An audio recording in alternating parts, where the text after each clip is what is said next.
बिस्मिल्लाहिर्रहमानिर्रहीम। अस्सलाम वालेकुम। आज हम मौलाना अल्ताफ़ हुसैन हाली के सबक मिर्ज़ा गालिब के अदात व ख़साइल पढ़ेंगे। मिर्ज़ा गालिब के अदात व ख़साइल सबक में मौलाना अल्ताफ़ हुसैन हाली ने मिर्ज़ा गालिब की शख्सियत के कुछ पहलुओं पर रोशनी डाली है। मिर्ज़ा गालिब ख़ुद भी एक बहुत मशहूर शायर, अदीब और नसर निगार थे। उनका नाम किसी तारुफ का मोहताज नहीं। उनका शेर है, जब जीने का शौक़ था तो दुश्मन हज़ार थे, अब मरना चाहता हूँ तो कातिल नहीं मिलता। सबक के मुताबिक देखते हैं जी मिर्ज़ा गालिब के इखलाक, उनके अतवार, उनका मिजाज कैसा था। मिर्ज़ा गालिब के बारे में कहा जाता है कि हैं और भी दुनिया में सुखनवर बड़े अच्छे, कहते हैं कि गालिब का है अंदाज़े बयां। और मिर्ज़ा गालिब के इखलाक नहायत वसी थे। वो हर शख्स जो इनसे मिलने जाता बहुत कुशादा पेशानी से मिलते थे। ये इनके इखलाक के बारे में है कि ये अलग इखलाक के मालिक थे। जो एक बार मिलता वो बार बार इनसे मिलने का शौक़ रखता। दोस्तों को देखकर बहुत खुश होते थे, इनकी खुशी से खुश और गम से गमगीन होते। इनके दोस्त हर मज़हब मिल्लत के, न सिर्फ दिल्ली में जहाँ ये खुद रहते थे बल्कि पूरे हिंदुस्तान में बेशुमार थे। उसकी वजह यह है कि ये एक अदबी शख्सियत थे और इनका मिलना मिलाना बहुत सारे लोगों से रहता था, तो इसीलिए इनका हल्का अहबाब बहुत वसी था। गालिब के खतूत उर्दू अदब में ख़ास अहमियत के हामिल हैं। जो खतूत उन्होंने अपने दोस्तों को लिखे हैं, उनके एक एक हर्फ से मेहर मोहब्बत, गमख्वारगी और जिगानगी टपकी पड़ती है। और बहुत सारा वक्त वो दोस्तों को खतों के जवाब लिखने में सर्फ कर देते थे। बीमारी की हालत में भी वो खतों के जवाब लिखने से बाज ना आते थे और दोस्तों से जो भी फरमाइश करते थे उसकी पूरी करते थे और कभी भी तंग दिल ना होते थे। और गज़लों की इस्लाह के सिवा और हर तरह की फरमाइशें, तमाम गज़लों की इस्लाह भी करते, हर तरह की फरमाइशें पूरी करते। अक्सर बेशतर लोग उनको बगैर टिकट खत भेज देते थे, लेकिन वो कभी भी नागवार महसूस ना करते थे। अगर कोई टिकट रख के भेजता तो शिकायत करते थे, भाई क्यों, क्या मैं टिकट नहीं खरीद सकता। मरवत और लिहाज मिर्ज़ा की तबीयत में बहुत ज़्यादा था। आखिरी उम्र में वो अशार की सलाह नहीं दे पाते थे, घबराते थे, लेकिन फिर भी किसी का गज़ल या कसीदा बगैर इसलाह के, बगैर दुरुस्ती के वापस ना करते थे। एक दोस्त को कहते हैं कि जहाँ तक हो सका मैंने दोस्तों की खिदमत की, उनके अशार देखता रहा, लेकिन अब क्या करूँ कि उम्र ज़्यादा हो गई है तो ना आँख से अच्छी तरह से देखा जाता है और ना हाथ से अच्छी तरह लिखा जा रहा है।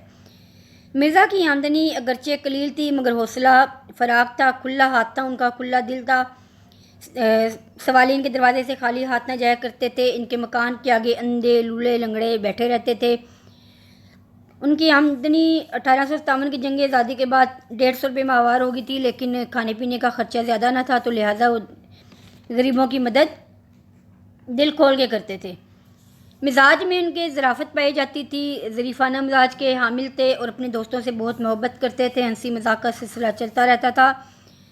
दोस्तों के साथ उनका सलूक ऐसा था, इतनी मोहब्बत थी दोस्तों के साथ कि एक दफ़ा एक दोस्त उनके जो खासे अमीर थे, लेकिन 1857 की जंग आज़ादी ने उन पर असरात मुरतब किए कि उनका सब कुछ लूट गया और वो गरीब हो गए। तो एक दिन वो मिर्ज़ा से उनके मकान पे मिलने के लिए आए, तो उन्होंने एक मामूली से कपड़े छींट का फरगल पहन रखा था, जो मिर्ज़ा को देखकर बहुत दुख हुआ। उन्होंने तो उन्हें हमेशा आला किस्म के कपड़ों में देखा था, तो जब छींट देखी तो बड़े परेशान हुए। उन्होंने भी, उनके पास एक मालीदा का सिला हुआ चोगा पड़ा था। उन्होंने बड़ी मोहब्बत के साथ दोस्त से कहा, यार तुम्हारा फरगल तो बहुत खूबसूरत है, इस तो बड़ा खूबसूरत अंदाज से सिला हुआ लग रहा है, तो मेरा तो बड़ा दिल कर रहा है कि ये तुमने जो पहना है मैं छीन के तुमसे खुद पहन लूँ, लेकिन मैं क्या करूँ कि बाहर बड़ी सर्दी है, तो अगर मैंने तुम्हारा फरगल छीन लिया तो तुम क्या पहन के घर जाओगे। तो ऐसा करो, मेरा ये नया मालीदा का चोगा सिल के आया है, तुम ये पहन लो और अपना मुझे दे दो। तो इस तरह उन्होंने अपने दोस्त की मदद की, लेकिन बड़ी उमदगी के साथ कि वो महसूस न करे।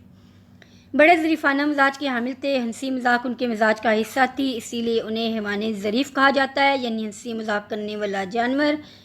इंसान चूँकि माशरती हैवान है तो इसलिए हैवान ज़रीफ़ का लफ्ज़ इस्तेमाल किया गया है।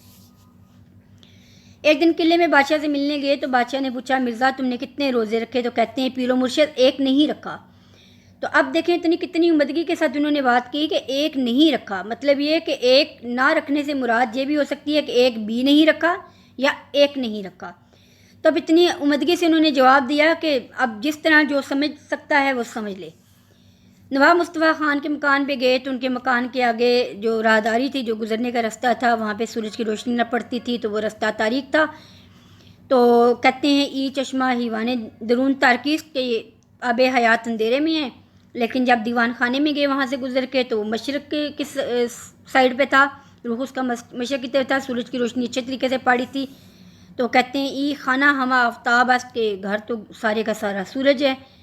تو اتنی عمدگی کے ساتھ انہوں نے دونوں مناظر کو بیان کیا، اور ایک صحبت میں ایک محفل کے اندر مرزا میر تقی میر کی تعریف کر رہے تھے، تو ابراہیم ذوق بھی موجود تھے، انہوں نے سودا کو میر پر ترجیح دی۔ تو مرزا نے کہا میں تو تم کو میری سمجھتا ہوں، مگر معلوم ہوا کہ آپ تو بڑے سودائی ہیں۔ تو ایک دفعہ جو ہے وہ مرزا اسی طرح ان کے مکان پہ ایک فضل اللہ مرحوم آئے، لیکن مرزا صاحب سے ملے بغیر ہی چلے گئے وہاں سے۔ تو مرزا صاحب کو معلوم ہوا کہ دیوان فضل اللہ مرحوم میرے مکان کے باہر سے گزرے ہیں، ملے بغیر چلے گئے ہیں۔ تو انہوں نے انہیں خط لکھا، کہتے ہیں کل بھیجتے ہیں ان کو، کہتے ہیں یار آپ آئے تھے، میں بڑا نالائق ہوں کہ مجھے خبر ہی نہ ہوئی کہ آپ آئے اور میں آپ سے ملا نہیں، یہ تو بڑی شرمندگی کی بات ہے کہ میں مجھے پتہ لگتا تو میں آپ کی قدم بوسی کو حاضر ہوتا، میں تو شرم کے مارے زمین میں گڑا جاتا ہوں کہ آپ سے ملاقات نہ ہوئی۔ تو اتنی عمدگی کے ساتھ انہوں نے فضل اللہ مرحوم کو شرمندہ کیا، اس چیز کا احساس دلایا کہ وہ ان سے ملے بغیر ان کے دروازے پہ سے واپس چلے گئے ہیں۔ تو وہ اتنے شرمندہ ہوئے اس بات پہ کہ وہ اسی وقت گاڑی میں بیٹھے اور مرزا صاحب سے ملنے آ گئے۔ اس کے علاوہ پھلوں میں ان کو آم بہت پسند تھا۔ آموں کے موسم میں ان کے دوست انہیں دور دور سے عمدہ اچھی نسل کے آم بھیجا کرتے تھے، اور مرزا خود بھی فرمائشیں کر کے آم منگواتے۔ ایک بار بادشاہ مرحوم بہادر شاہ کے باغ میں چند مصاحبوں کے ساتھ وہ خود بھی گھوم رہے تھے اور ساتھ مرزا بھی تھے، تو باغ حیات بخش مہتاب باغ میں ٹہل رہے تھے، تو آموں کو بڑے غور غور سے دیکھ رہے تھے۔ تو بادشاہ کہتے ہیں کہ مرزا بار بار کیا دیکھ رہے ہو؟ تو کہتے ہیں بادشاہ میں دیکھ رہا ہوں کہ کسی آم پہ میرے باپ دادا کا نام تو نہیں لکھا ہوا۔ بادشاہ ہنستے ہیں اور کہتے ہیں کہ انجوائے کرتے ہیں سچویشن کو، اور پھر اس کے بعد ان کو اسی دن ایک عمدہ آموں کی بہنگی جو ہے وہ تحفتاً بھیجتے ہیں۔ اسی طرح مرزا کو آم اتنے پسند تھے کہ وہ منہ بول کے بھی منگواتے تھے، خرید کے بھی لاتے تھے، تحفے میں بھی ملتے تھے۔ تو ایک بار سب ادبی لوگ اکٹھے تھے، مولانا فضل حق اور دیگر لوگ، سب لوگ آم کے بارے میں اپنی اپنی رائے دے رہے تھے۔ تو مرزا سے کہا گیا کہ آپ بھی اپنی رائے دیں۔ تو مرزا کہنے لگے جی کہ آم میں دو باتیں ہونی چاہیے، ایک میٹھا ہو اور ایک بوت ہو۔ تو یہ سن کے حاضرین محفل ہنستے ہیں کہ مرزا کو آم اتنے پسند ہیں کہ وہ کہتے ہیں کہ میں تو کہتا ہوں بہت سارے آم ہوں اور بہت میٹھے ہوں۔ تو یہ ہو گئے مرزا غالب کے عادات و خصائل کے، مرزا کی شخصیت کے چند پہلو کہ مرزا کی شخصیت کیسی تھی۔ مرزا غالب بہت ہی عمدہ شخصیت کے مالک تھے، اور کہتے ہیں ریختہ کہ تم ہی استاد نہیں ہو غالب، کہتے ہیں کہ اگلے زمانے میں کوئی میر بھی تھا، وہ میر سے اتنا متاثر تھے۔ تو یہ ہو گیا مرزا غالب کا